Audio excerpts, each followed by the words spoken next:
బ్రాహ్మణులు ఎక్కడున్నా ముందరికి రావాలి. బ్రాహ్మణులు ఎక్కడున్నా ముందరికి రావాలి. यो वैतान् ब्रह्मणो वेद अमृतेनामृतां पुरीं तस्मै ब्रह्मज ब्रह्मा च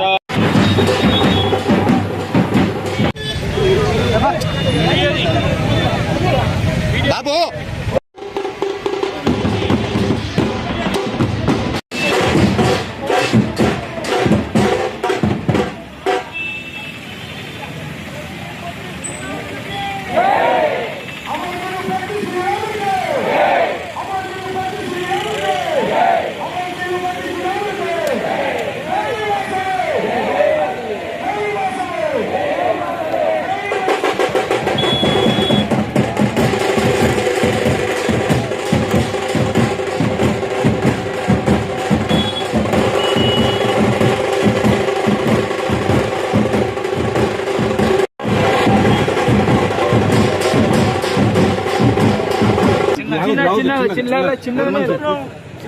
చిన్నగా అంటున్నా నేను.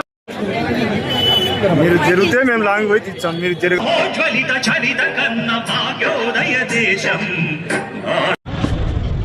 ఈరోజు చాలా శుభదినం.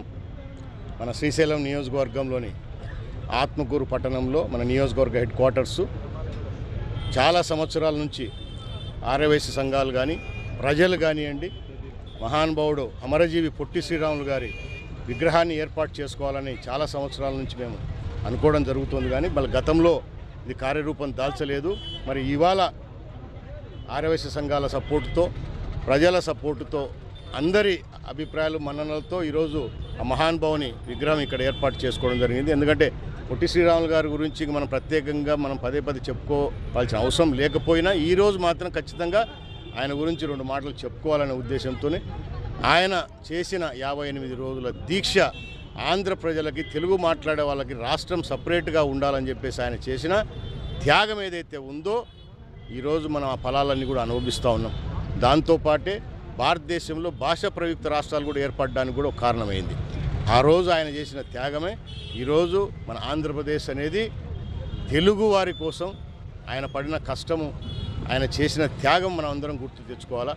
దాని తర్వాత అనేక మంది నాయకులు తెలుగు గౌరవాన్ని, తెలుగు ఆత్మాభిమానాన్ని నిలబెట్టడానికి స్వర్గీయ నందమూరి తారక రామారావు గారు కానీ, అదే మనకు తెలుగు రాష్ట్రం లేకపోతే మద్రాసు కూడా అంటూ ఉంటాయి. ఎక్కడికి పోయినా కూడా, దేశంలో ఎక్కడికి పోయినా కూడా మద్రాసు కూడా అంటూ ఉండి. అంటే ఇంతమంది అంటే భారతదేశంలో తెలుగు వాళ్ళు, భారతదేశంలో కాదు ఈరోజు ప్రపంచవ్యాప్తంగా నలుమూలలా ఈరోజు తెలుగు వాళ్ళు ఉన్నారంటే ఆ గుర్తింపు ఆ మహానుభావుడు ఇచ్చిన పొట్టి శ్రీరాములు గారు ఆయన చేసిన త్యాగం వల్లనే మనకి ఈరోజు గుర్తింపు వచ్చింది. ఆ మహానుభావుని విగ్రహ ఆవిష్కరణలో పాల్గొనడం ఈరోజు నా అదృష్టంగా భావిస్తూ ఉన్నాను. నా జన్మ ధన్యమైందని కూడా భావిస్తాను. Thank you so much.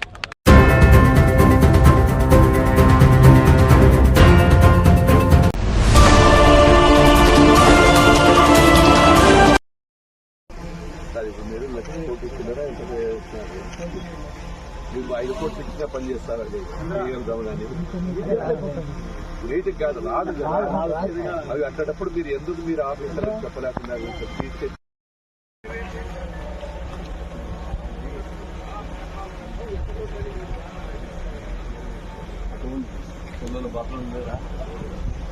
ఎరగుడు ఉన్నారు సార్. ఎరగుడు ఉన్నారు సార్. ఇప్పుడు మస్తు ప్రస్తుతం కనీసం సంవత్సరం ఒక రోజున ప్లాన్ చేసుకుంటా సార్.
ఫిర్యాదుదారుడు నారాయణ రెడ్డి అనే వ్యక్తి, అతనికి 121B 121C ఈ బెనగానపల్లి పొలం సర్వే నంబర్ అది.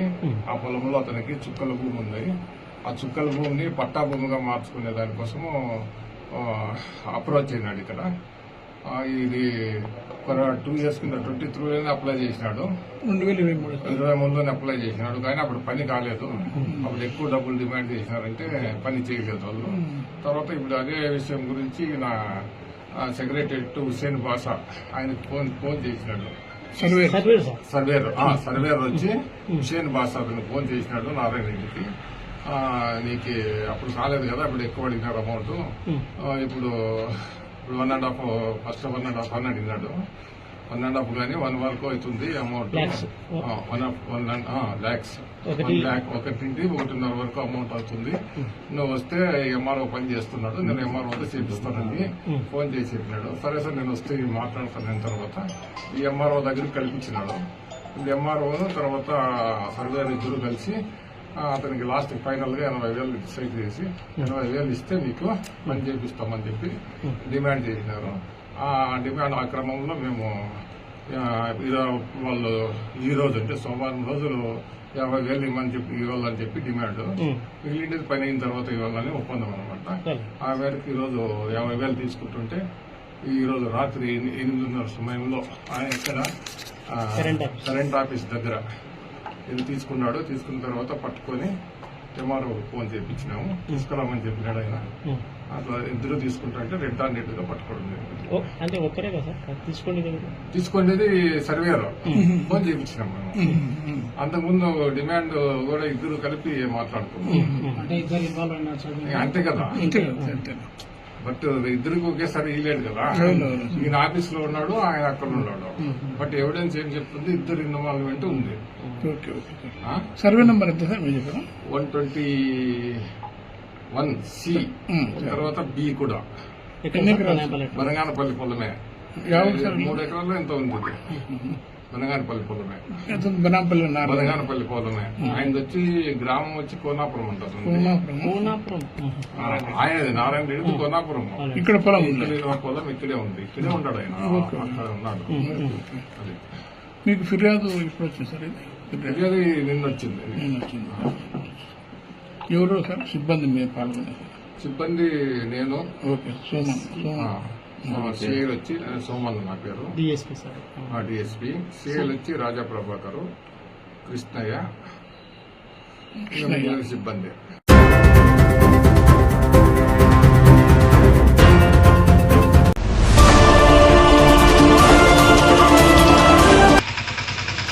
పని చేస్తారు సార్? లేదు చెప్పండి సార్ ఒక మాట, జస్ట్ లేదు చెప్పండి సార్, జస్ట్ లేదు అది జస్ట్ మిస్ అయింది అక్కడ, అందుకు ఆ వాయిస్ మిస్ అయింది ఇక్కడ, మీరు చెప్పేది మిస్ అయింది. సర్లే నువ్వు తీసుకున్నావు మన వాళ్ళకి తెలుసు, మన వాళ్ళు చెప్పినారు. ఏది వాళ్ళు ఏం చెప్తారు నాకు? నేను పొద్దున పోయేటప్పుడు 6:30 చూసుకుంటా పోయినా ఇట్లా ఆల్రెడీ చూసేసరికి బండ్లు అన్ని ఇండి ఉన్నాయి, హోల్డ్లో ఉన్నాయి.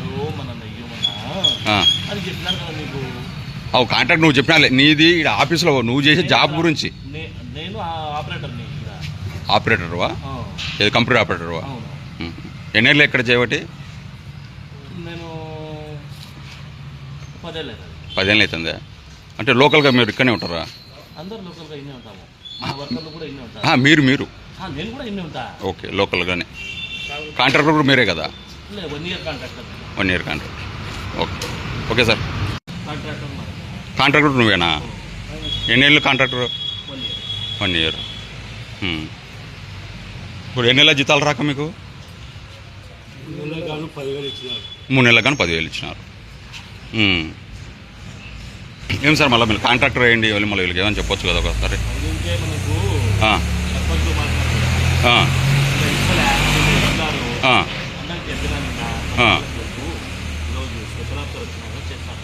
అదే స్పెషల్ అధికారం ఎంపీడీఓ సార్ కదా, అదే మళ్ళీ ఆయన ఎందుకు దీన్ని కలిగి చేసుకోలే? మా వాళ్ళకి చెప్పింటే మా వాళ్ళు ఏమంటారంటే చెప్పడం కాదు, ఉమ్, అందరికి చెప్పాలి.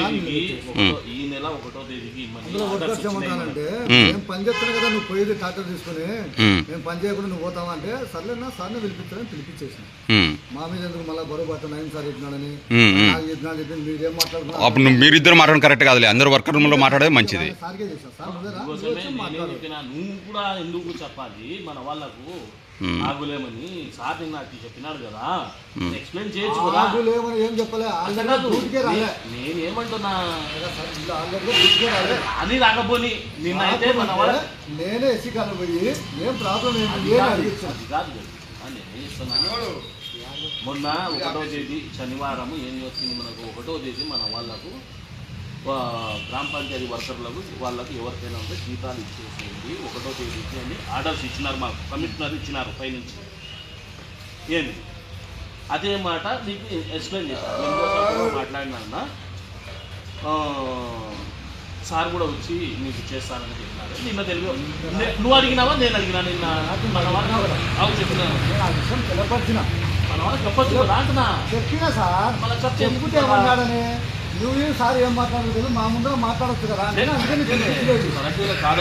ఒకవేళ ఒప్పుకున్నాను అనుకో, నువ్వు ఇస్తామంటారు, నా మీద తిరగబడతారు. ఏం కన్నా విషయం తెలపట్లేదు సార్ ఇక్కడ మాట్లాడినా ఏమైనా కానీ సార్ రాని సార్ వచ్చినాక మళ్ళీ ఒకసారి మాట్లాడారు. వర్కర్స్ కూడా ఏమంటున్నారు, మేము పని చేస్తానే కదన్నా నువ్వు పోయేది అని. సర్లేనా మీ అమ్మని మేము నిలబడేది, నాకేం ఒక్కరికి ఏమైనా లక్ష రూపాయలు ఇవ్వడం లేదా, మీ అమ్మడే కదా. అంతేగాని మనం ఒక్కరి తరపున అందరం నిలబడిపోయినాము. వాళ్ళు ఇప్పుడు నిలబడి నేను పని చేస్తాను. సార్ రానిలే, సార్ వచ్చినాక 10 గంటలకు వస్తారు. ఆల్రెడీ చెప్పినాను కదా, ఏమన్నా ఉంటే మీరు సార్కి ఇంటిమేషన్ ఇవ్వాలి. ఒక మాట సార్తో మాట్లాడారంటే ఎప్పుడు శనివారం ఏమన్నారు, మనకు 1వ తేదీకి ఇమ్మని ఆర్డర్స్ వచ్చినాయి. ఎప్పుడు వచ్చినాయి? 1వ తేదీ ఆర్డర్స్ శుక్రవారం వచ్చినాయి. మన ఎండిఓ సార్ కూడా ఇంటిమేషన్ ఇచ్చినాను. సర్లే బాబు వచ్చి చేస్తారా సోమవారం చేసినాను. అందులో ప్రెజర్ వచ్చేసి కంట్రోల్ ఉండదు. సార్ వెయ్యనని అంటే నేను ఎండిఓ సార్ కూడా స్పెషల్ ఆఫీసర్ కూడా తెలపరిచిన, మన వాళ్ళకి ఇబ్బంది ఉంది సార్, ఆల్రెడీ ఇవ్వాలి ముందని జీతాలు ఇచ్చేది, అందులో 10,000 మేము అటువంటి కూడా ఇచ్చేసినాము, మీరు వస్తే వచ్చి చేస్తానమ్మా అని చెప్పిన. సోమవారం నుంచి రామని చెప్పినాం, అందరూ తెలపరిచారు. మనదేముంది సార్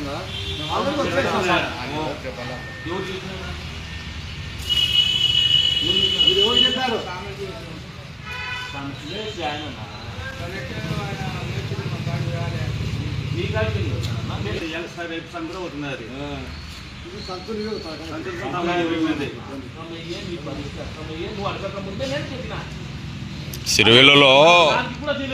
సిరివేలలో మీరు తప్పితే కొత్త వర్కర్స్ రారు, మీరే ఉండేది. కొత్త వర్కర్స్ అయితే పిలుచుకోలేరు కూడా, ఇక్కడ మీరే ఉండేది అసలు.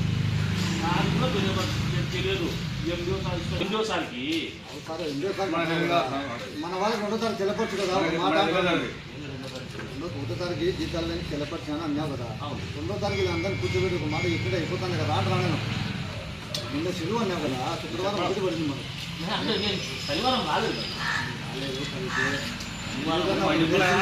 తెలపచ్చింది ఇలా చెప్పాను కదా, నా చెప్పాను కదా, ఆనందం చేసినాను.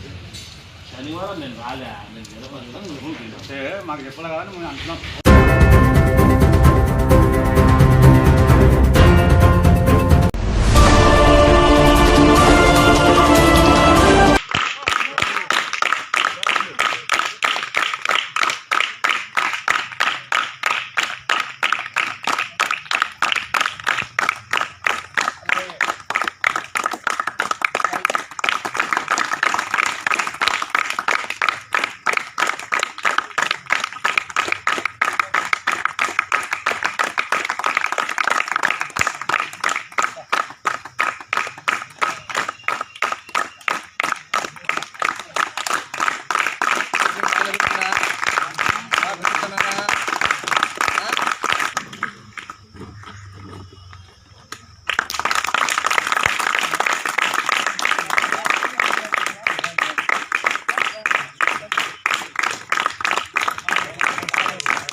ओ भाई चश्मा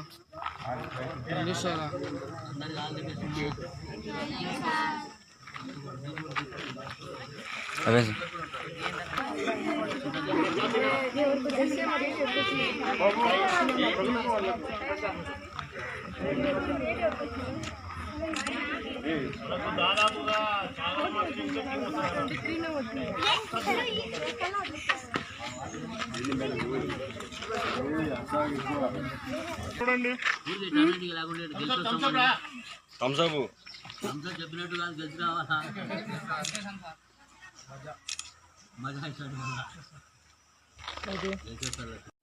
మాట్లాడదామా ఎక్కువ మాట్లాడినా మీకు బాగుండదు ఖచ్చితంగా చేస్తారా ఆల్ ది బెస్ట్.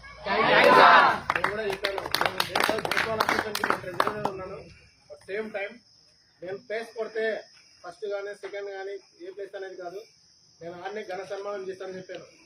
మీరు నిలబెట్టుకోవాలి.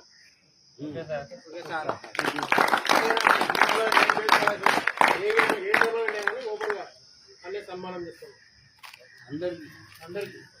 ఆ సన్మానం మీరు అనుకోవాలి, గట్టిగా ట్రై చేయండి.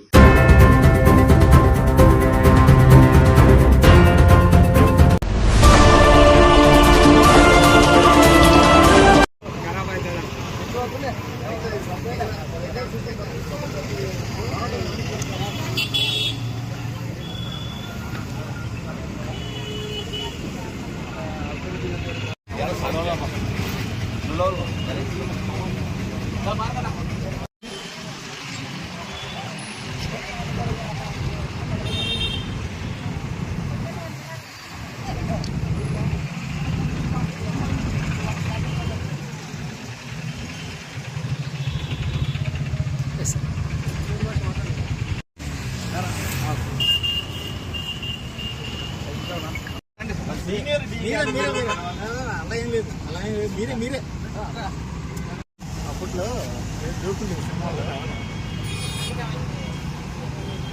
సార్ చూడండి సార్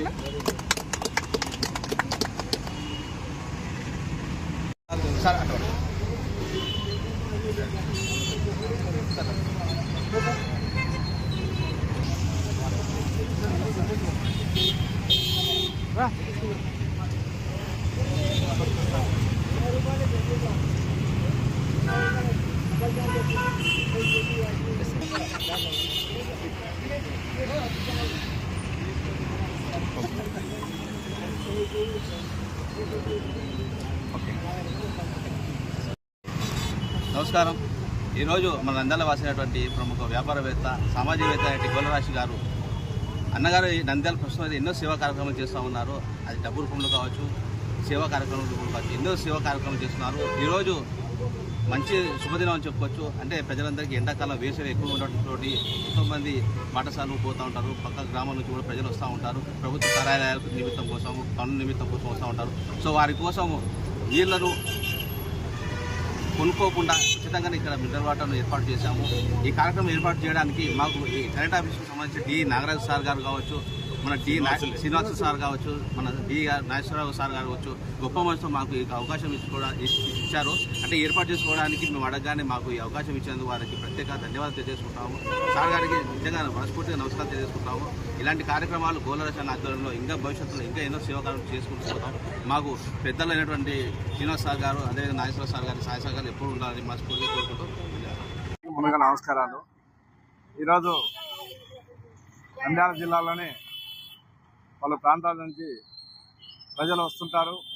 కావున సలవేంద్రం ఈరోజు నంద్యాల జిల్లాలో కరెంట్ ఆఫీస్ వద్ద ఓపెన్ చేయాలని ఇక్కడున్న కరెంట్ టీ సార్ని అట్లాగా ఎస్సీ సార్ని అడగడం జరిగింది. ప్రధానంగా ఈరోజు ఈ సలవేంద్రం పెట్టడానికి ముఖ్య అతిథులంటి గొల్లా రాజేష్ గారు ప్రారంభించాలని ఆయనను మేము కౌలు రైతు సంఘంగా అడగడం జరిగింది. సార్ గారు నాకు ఇబ్బంది ఉంది, నేను రాలేను, మా నూర్బాస్ సార్ ఉంటాడు, ఆయనతో ఈ సలవేంద్రం ఓపెన్ చేయండి అని చెప్పడం జరిగింది. ఏది ఏమైనా సరే సారు కృతజ్ఞతలు తెలుపుతూ ఇక్కడికి వచ్చేసినటువంటి నూర్బాస్ సార్ గారికి కూడా మా హృదయపూర్వక ధన్యవాదాలు. అలాగే ఈ సలవేంద్రను ఈ వేసవి కాలం అంతవరకు కొనసాగించాలని నేను కోరుకుంటూ ఇక్కడికి వచ్చేసరికి మీడియా మిత్రులకు ప్రజానికానికి అందరికీ ఆంధ్రప్రదేశ్ కౌలు రైతు సంఘ ధన్యవాదాలు తెలుపుతూ గారి ఆధ్వర్యంలో ఈ నంద్యాల పట్టణంలో ఈ మండు టెండలో ఈ 2026 సంవత్సరం నంద్యాల పట్టణ వాసుల దాహార్తిని తీర్చే క్రమంలో ఇక్కడ ఏర్పాటు చేసి మా విద్యుత్ శాఖ ఆఫీస్ ముందు ఏర్పాటు చేసిన ఈ చలివేంద్ర ఏర్పాటులో ఇక్కడికి సందర్భంగా ఇక్కడ వచ్చేసిన ఈ సేవా సంఘ సభ్యులందరికీ నా నమస్సుమాంజలి. నంద్యాల ఎవరి ఇయర్ ప్రతి సంవత్సరము సమ్మర్ అనేది వస్తూ ఉంది. మార్చిలో స్టార్ట్ అవుతుంది. ఫిబ్రవరి ఎండింగ్లో స్టార్ట్ అయ్యి మార్చిలో కొద్దిగా అంచెలంచెలుగా పెరుగుతూ ఏప్రిల్ మధ్యకాలంలోకి వచ్చేప్పటికి మేకు వచ్చేప్పటికి పీక్ వస్తుంది. ఈ మండు టెండలో ఎస్పెషల్లీ ఈ సంవత్సరం ఎస్పెషల్లీ మామూలు ఉష్ణోగ్రతల కన్నా అత్యధికంగా రికార్డ్ అవుతున్నాయి. ఎప్పుడో మే మధ్యలో రావాల్సిన టెంపరేచర్స్ మార్చి బిగినింగ్లోనే మాకు రికార్డ్ అవుతున్నాయి. మా విద్యుత్ వినియోగం కూడా అబ్నార్మల్గా పెరిగిపోతూ ఉంది. లోడ్స్ పెరిగిపోతూ ఉన్నాయి. ఆ కరెంటు దానికి తగినట్టు కూడా ఏర్పాటు చేసుకుంటున్నాము.